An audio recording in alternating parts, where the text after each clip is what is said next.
Today I'm going to be working on the van, this one particular, the KZH100. Putting shocks on it today. This is my 106, quite a bit today. Again, I'll do a walk around of that one. This is definitely more the fun vehicle. But I think the main reason I started doing the videos, people ask me because I've been working on them. I've helped other people work on theirs. Just want to take away some of the mystique around these JDM vans. And, many of the things on this are just the same as any other kind of vehicle. As you'll see, the shocks are nothing special. Pretty straightforward, easy to do. When we get to timing belt, water pump, again, nothing mysterious about it.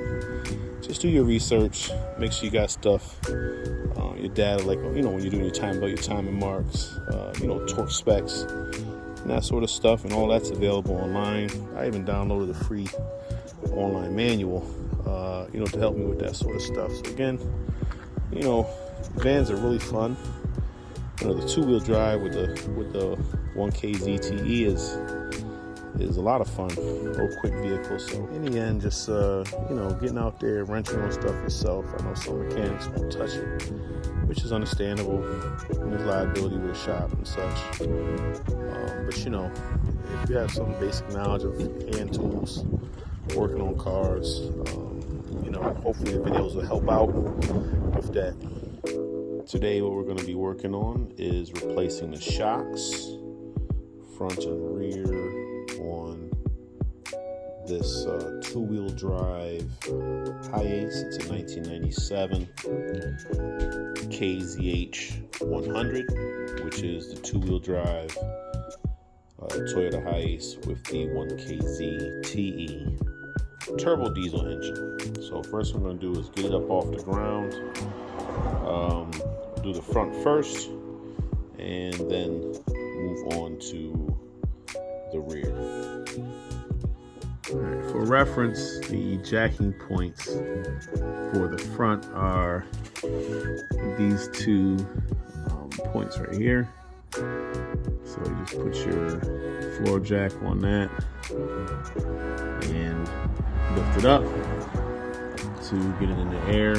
And then there's sort of like a frame rail. It was unibody, but there's what looks like to be a frame rail in front of the tire, in which you would put your jack stands on that. All right, next thing you want to do when you get the tire off, or even before, is to definitely double check your front end components. I did shake down the front end of this one, and everything is in good shape. You also want to make sure that you check the tire. So even though this tire is in really good shape, or has a lot of tread, you can see there is some cracking of the tire, of the rubber. So I was debating on replacing these, but after seeing these dry rotting, I think I'm going to replace these, especially when planning a road trip to Chicago from Baltimore with the family. So don't want to hit the road and have an issue with the tires. Also, make sure you double check your brakes. I can't really see the pad from here, but the brake pads are in good shape. I did mic the rotors as well, so they are within spec. Make sure you check your brake lines, see if there's any dry rotting in your brake lines, because that's obviously a key component. You don't want your brake lines to fail on you. Also, things like your sway bar end links, tie rod ends, upper ball joints. Now, unfortunately, on these KZH100s, or even the 106 four-wheel drive, the ball joint has to be replaced as a unit with the control arm. So kind of a pain, but they are still available. You can find them, coming out of Australia, the UAE, even on Amayama or Megazip to locate those parts. And the two-wheel drive has, the four-wheel drive doesn't, is this tension rod, and they do have bushings, on there. So definitely make sure you shake down the front end completely to make sure that everything's tight. As far as the shock, it's really simple.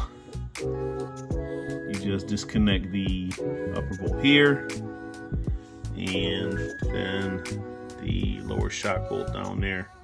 So it's really pretty straightforward, simple job to do. So I'm going to start with disconnecting the shock. Well, first I'll spray down the bolts to make sure I don't have any issues getting those off. So top bolt's 14. The shock will spin if you try to take the bolts out, because there's not really room for impact in there. So what I do is, especially with just taking them off, because I know I'm not going to reuse these, is I just grab the whole shock body. It's metal on the top part, so you just hold that, with some grips, and that'll allow you to loosen up the top bolt to get that off. So just a little tip. Of course, it only works on if you have the shock body like this, but I guess if you have one that has an exposed shaft with a rubber boot, you could grab the shaft. Again, only do that if you are not planning on reusing the shock. Alright, made quick work next top. I'm going to go to the lower bolt and use my little impact on that side. Blat, get it off, and then hold the opposite side with an open end wrench. These are 17 millimeter. The top bolt is 14 millimeter. All right, once you blat, remove your top. The shock will be loose, and then you can just kind of finagle it on out, drop it on out. So we have the old shock out. I mean, that's literally probably less than 10 minutes. Let's see if there's anything left in that. That one's actually pretty good. That shock's not bad. Not coming back up though. So I'll show you what I use to replace it, since there's no US listing for the Hiace. Any model, so I'll show you what I use for the front. So for the front, use a KYB shock. Part number is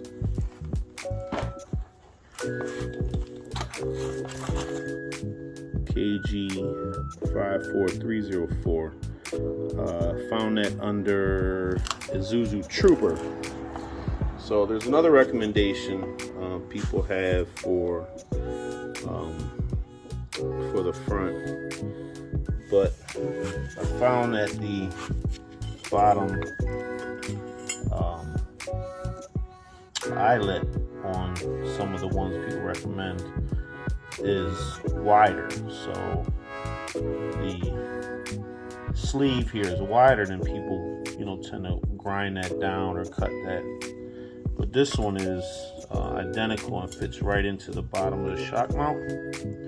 And I use the same one on the four-wheel drive, and it seems to work out well. And see, made in Japan. So this one works out really well for that purpose. And since I'm not lifted or anything like that, this one works out really well. So installation is reverse removal.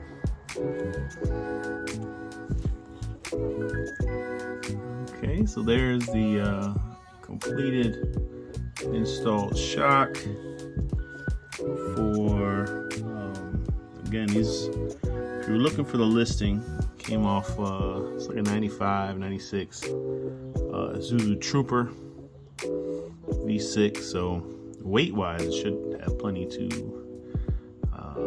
control the van without an issue. And I believe they're only like $27 per shock. So I've been running the same one, a gas adjust on the 4-wheel drive, and it's been doing great. Really nice highway ride. Controls the bumps well. So again, the part number on that was KZH100. So I'm gonna go around and do the passenger side, and then we'll get on to the back. I forgot to show where put the jack stand, sort of on these not really frame rails, because it's not really a frame, but I guess these unibody rails. So that's where I put the jack stand on each side. Provides good support, no deformation of the metal or anything of that nature. So again, make sure you use the proper jacking point and point for the jack stand when doing your work. Never do work not on without using jack stands. All right, now we're gonna get on to the rear jacks. The rear shocks and the removal installation on both the 4-wheel drive and the 2-wheel drive is the same. They have the same mounting, which is the stem on both sides. So whereas the front is a stem on the top and an eyelet on the bottom, here they're both stem. So you have to go inside the car to release the top bolts on the shock. We'll go through that. Jack it up using the pumpkin here, and that's to get both wheels off the ground. And probably just put the jack stands on the axle. I've actually done the shocks on the 4-wheel drive because it sits a little bit higher, actually on the ground without even jacking it up, because it provides enough room to get underneath. But on this one, I'm just having to provide myself a little more space to slide under. All right, so we're on to the back. Again, I used the pumpkin to jack it up, and for the jack stand, I placed it right where the rear trailing arm is. There's sort of a, I guess, perpendicular cross member, so I use that for my jack stand support. Again, no issues with deformation or anything of that sort. All right, now to get to the rear shocks, again, the mount is inside the vehicle. You have to remove the carpet. It's real simple. Just take the screws out of the plastic holder, and you just pull the carpet up, and then you just roll it forward, and you'll have access to the top of the shocks. You just remove those two covers, simple Phillips head screw, and you'll have access. All right, covers are off. You can see the top nut there.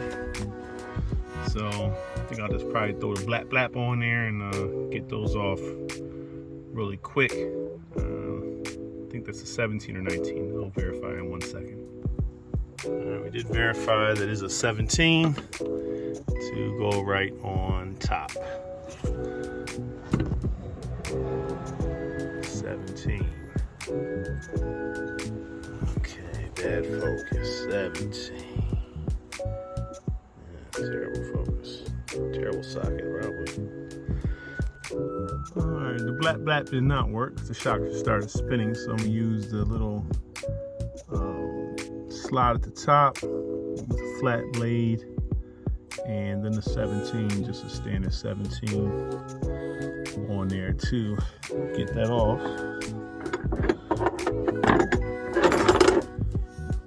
So I'll just put the 17 here. 19, sorry. 17 on like that. And then put the flat blade into the slot, and we'll get that off. Alright, so got those off. I actually had to have my son come out and use the impact on it while I held the shock down below. This one wouldn't come off. That one over there came off just fine. So guys, interesting little nut with the unique thing, just interesting little things, but I'm working on these vehicles, but just like any other vehicle. So now we're gonna go to the bottom and to the shock down there. I think with that one, I'll just hold the shock body with my pliers there, and then blap. Well, I guess I'll use my wrench since I didn't take the tire off, being lazy. But I'll get them off. So we got the shock out. Unlike the front, which actually still is pretty decent, the rear, as you can see, I just compressed it. It's not springing back at all. So definitely one of the things you want to do. As shocks are concerned, for the back, there's many different ones people use. Again, I went with the KYB gas adjust on that. I went with this part number, KZH100. Unfortunately, not made in Japan, but we'll let that slide. So,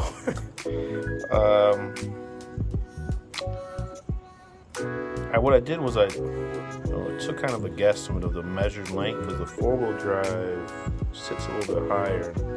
A lot of people lift it and they use the Land Cruiser 80 series front shocks on the rear of the KZH106. Now the 100 does sit a little bit lower, about 1.5 inches or so lower, so I just went with a shock that was about 2 inches less in full extended length than the KZH106. So again, this is the part number I used, and it's really close. It's about 1 inch longer than the fully extended factory one, but we'll see how that one works out. Again, you can get parts for these still from Australia and from Japan. I saw the sack shocks